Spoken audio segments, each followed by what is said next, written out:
Bonjour à tous. Aujourd'hui une petite vidéo sur un urbex. En fait il s'agit d'une bastide qui se trouve au Port Borély, à Marseille bien entendu, dans le 8e arrondissement, et qui se situe dans le parc, puisque le parc appartenait à l'époque à la famille Borély. Donc ils avaient, on va dire, un genre de manoir. Ils étaient propriétaires, bien sûr.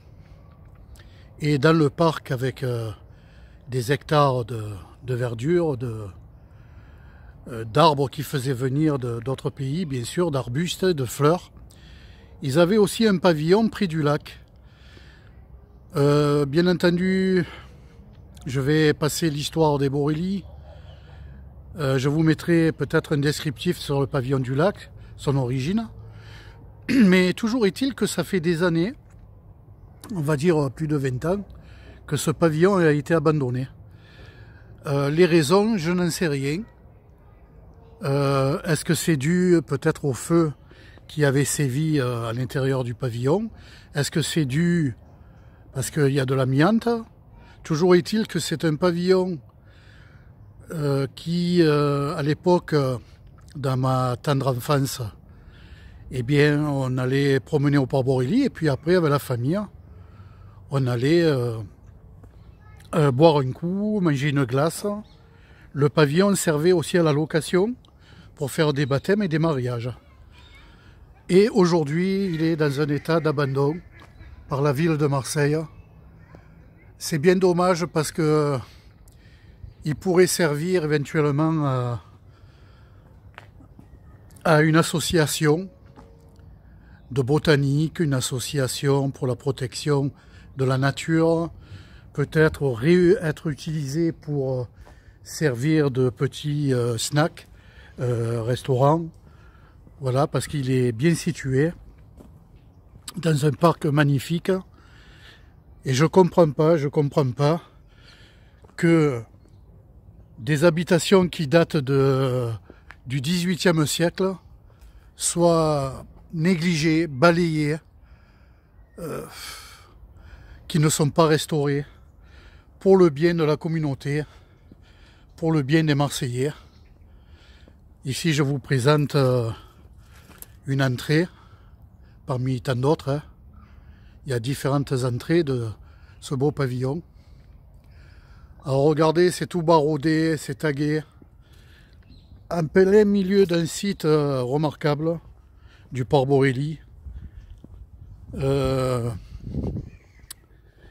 Quelle sacrée publicité que de laisser un tel patrimoine du XVIIIe siècle à l'abandon dans un parc aussi remarquable que je vous fais voir ici. Vous le connaissez depuis le temps que je vais au Port Borély.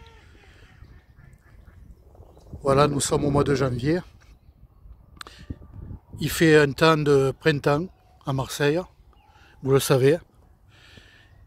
Eh bien, en laissant ainsi un domaine comme ça abandonné, eh bien, regardez les gens, ils n'ont aucun respect pour justement ce patrimoine-là. On vit vraiment une époque, je ne vais pas être grossier, mais vous le savez, une époque vraiment bizarre, où les valeurs se sont perdues. Voilà, regardez. Alors ça, c'est le rez-de-chaussée. Nous sommes ici sur une entrée, hein, regardez. Voilà. Là, il y a un rideau en fer qui n'existait pas à l'époque, hein, bien entendu. Les fenêtres en haut ont été fermées. Ici, c'est pareil, en rez-de-chaussée. C'est regrettable de voir ça. Entouré en plus de superbes spécimens de plantes. Hein. Regardez les colonnes. Hein. C'est des colonnes qui ne datent pas d'aujourd'hui. Hein. Regardez. Vous voyez? Là, bien sûr, au fur et à mesure, eh bien, soit ça a été vandalisé, soit ça a été cassé. Ici, il devait y avoir une statue. Voilà. Là-bas aussi, dans l'angle.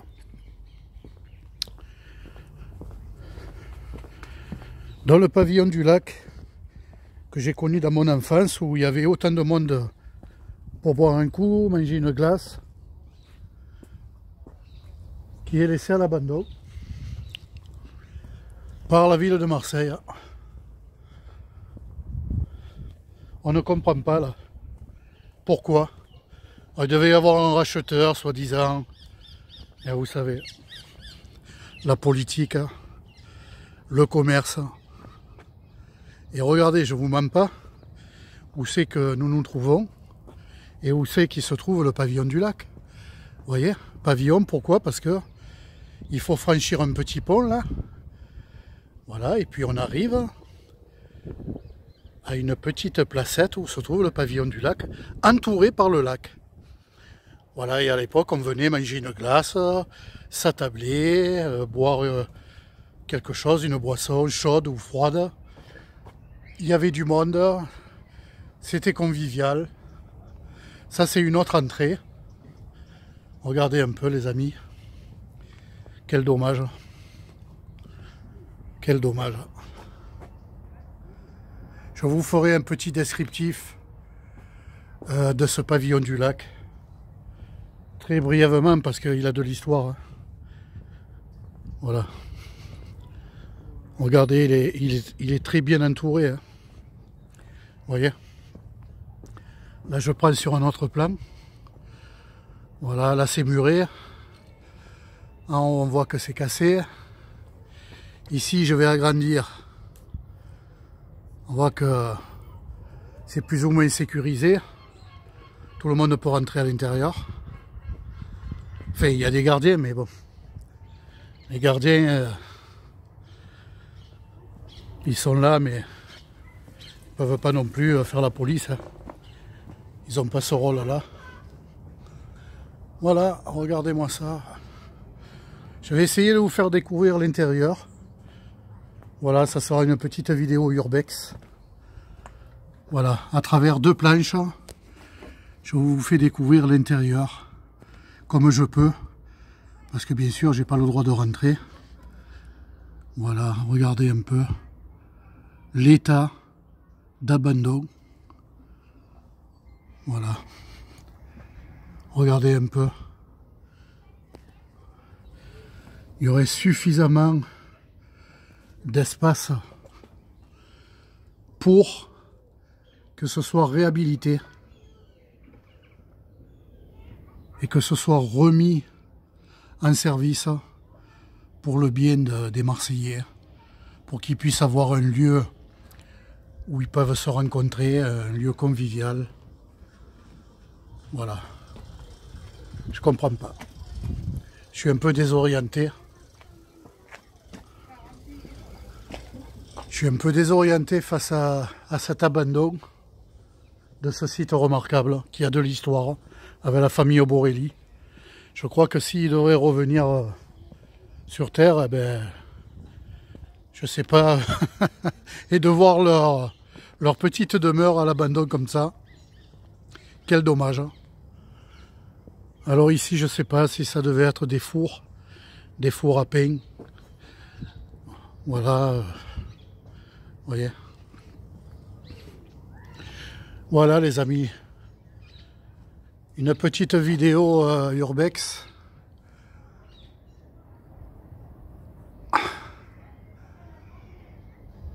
Pour vous faire découvrir l'abandon du pavillon du lac qui se situe en plein parc du parc Borelli, un endroit emblématique et fréquenté du parc par tous les Marseillais parce qu'il est magnifique, entouré d'oiseaux, d'animaux, avec le jardin japonais. Toutes mes vidéos sur les plantes ont été tirées à 80% de ce site. Je vais vous laisser sur cette image du pavillon du lac. Je vous mettrai un court descriptif, mais je crois que je vous ai dit la plupart de ce que je viens de vous énoncer.